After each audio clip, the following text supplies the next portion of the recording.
Well, hi, I'm Lorelei, and welcome to Shivers and Roses, a space where we read and enjoy all literature dark and macabre. My hope is that you come along with me and enjoy listening just as much as I love sharing incredible works penned by amazing authors. All sources are in the description below, where you can find more information. If you made it thus far, thank you for being here. Now, let's begin.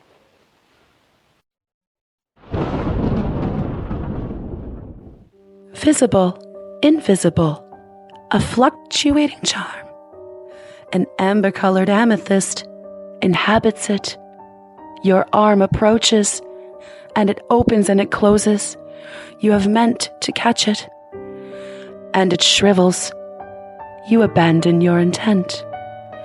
It opens and it closes, and you reach for it. The blue surrounding it grows cloudy, and it floats away from you. The Jellyfish by Marianne is a mesmerizing and enigmatic poem that captures the ethereal beauty and otherworldly presence of the jellyfish. Moore's precise way of words and vivid imagery create a sense of wonder and mystery, inviting readers to examine the delicate and elusive nature of this fascinating sea creature. Through her evocative descriptions and lyrical language, Moore captures the essence of the jellyfish as a creature of ethereal beauty and quiet power. The Jellyfish is a captivating and thought-provoking work that celebrates the wonders of the natural world. Moore's use of imagery shines through, leaving a lasting impression on those who immerse themselves in its depths.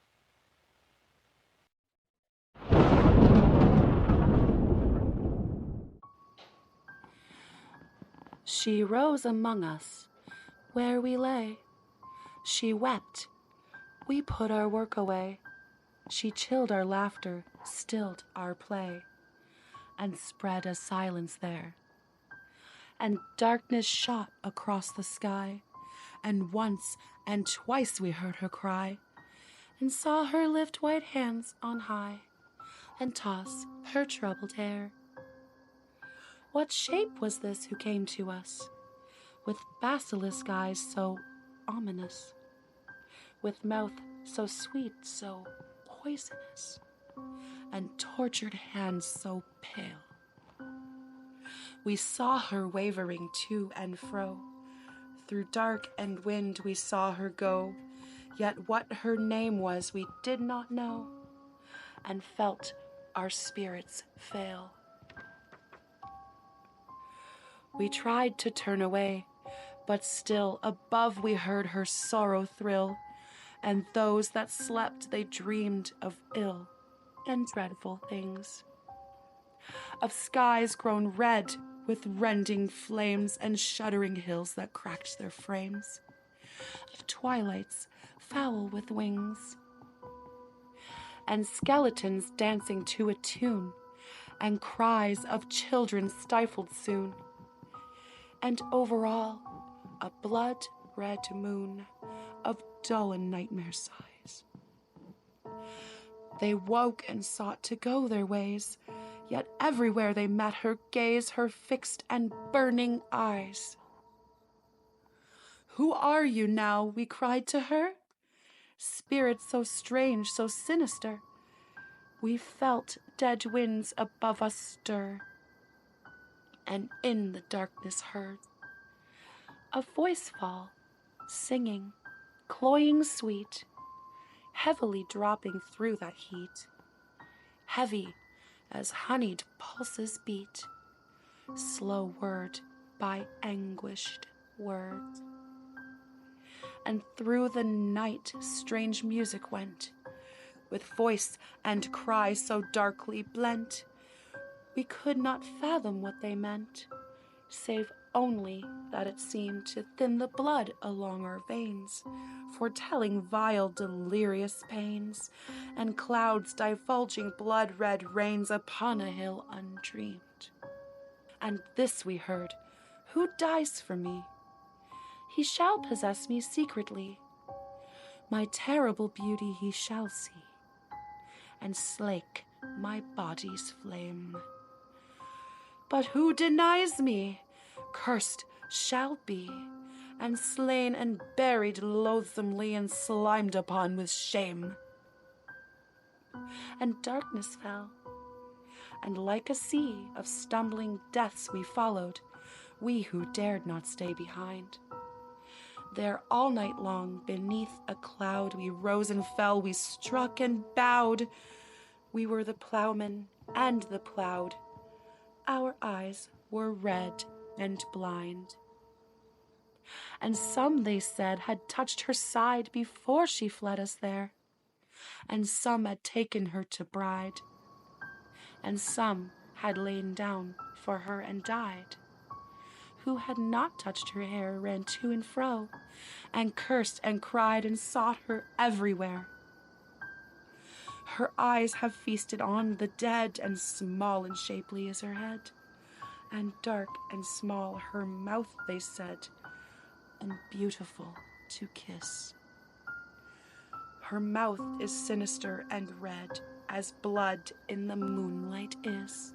And poets forgot their jeweled words and cut the sky with glittering swords, and innocent souls turned carrion birds to perch upon the dead. Sweet daisy fields were drenched with death, the air became a cold breath.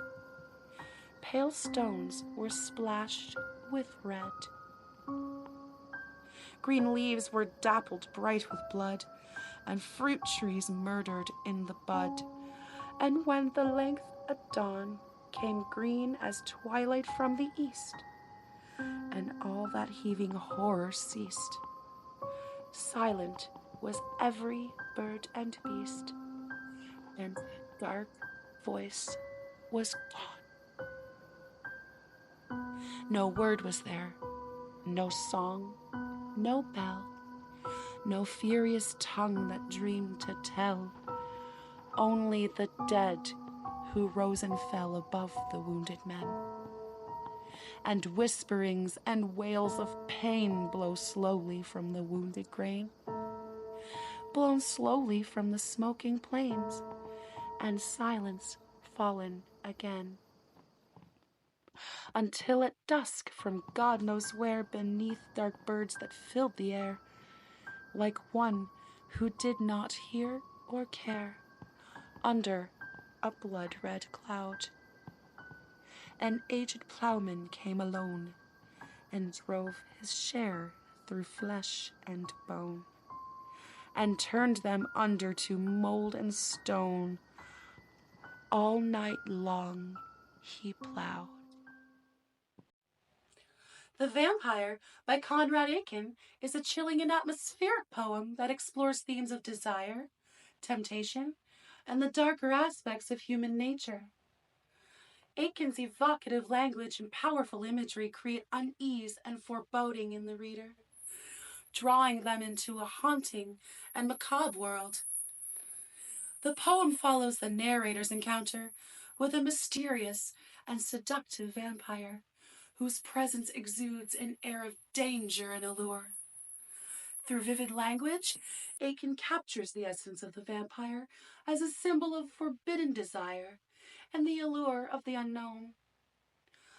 Aiken's use of symbolism and metaphor adds depth and complexity to the poem, inviting readers to ponder the nature of temptation and the consequences of giving in to our darkest desires.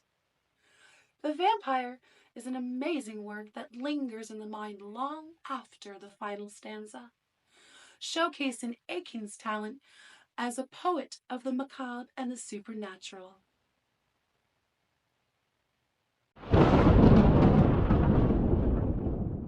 At midnight, in the month of June, I stand beneath the mystic moon.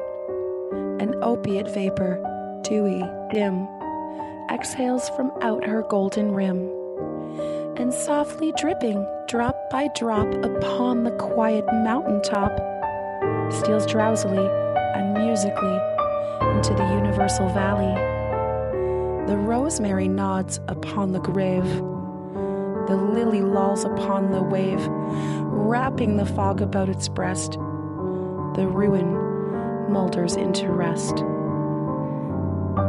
Looking like Lethe, see the lake. A conscious slumber seems to take, and would not for the world awake.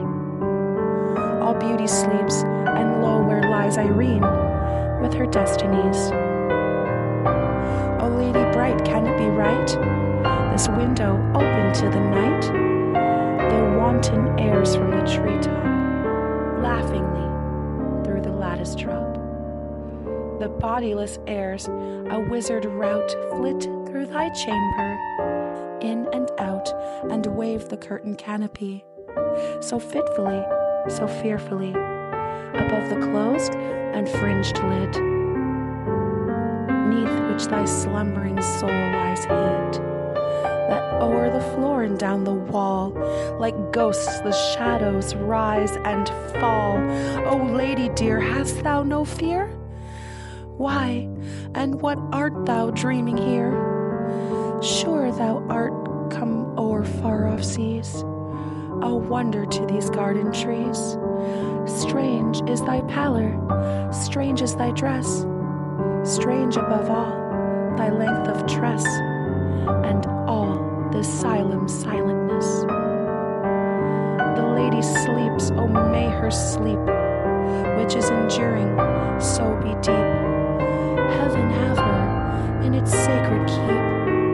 This chamber changed for one more holy, this bed for one more melancholy.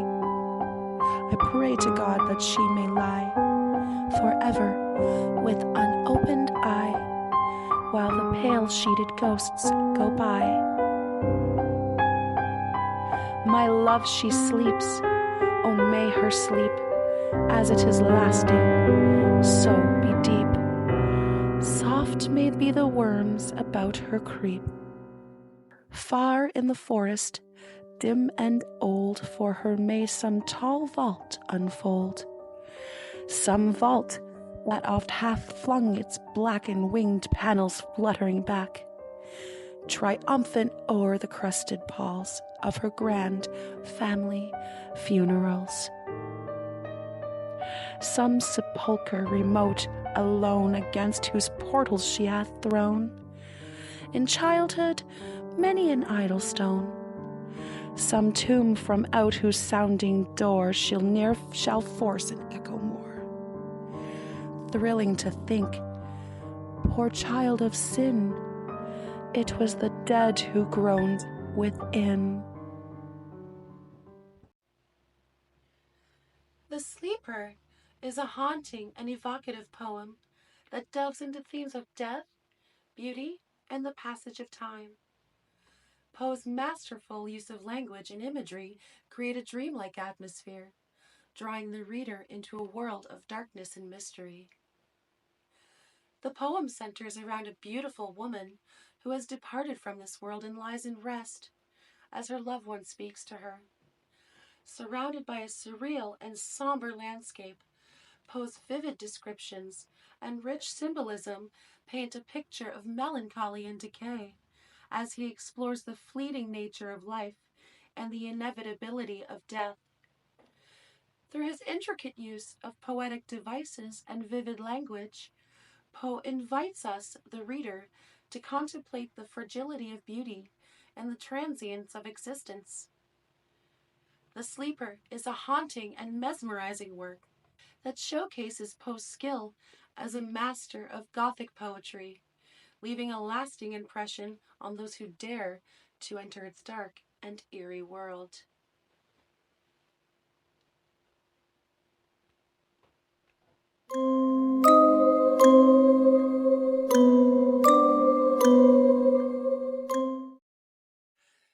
Tonight's journey had many twists, turns, and many times where some of our deepest fears were explored with elegantly constructed language that creeped into our imaginations, embodying the motions of a haunting specter.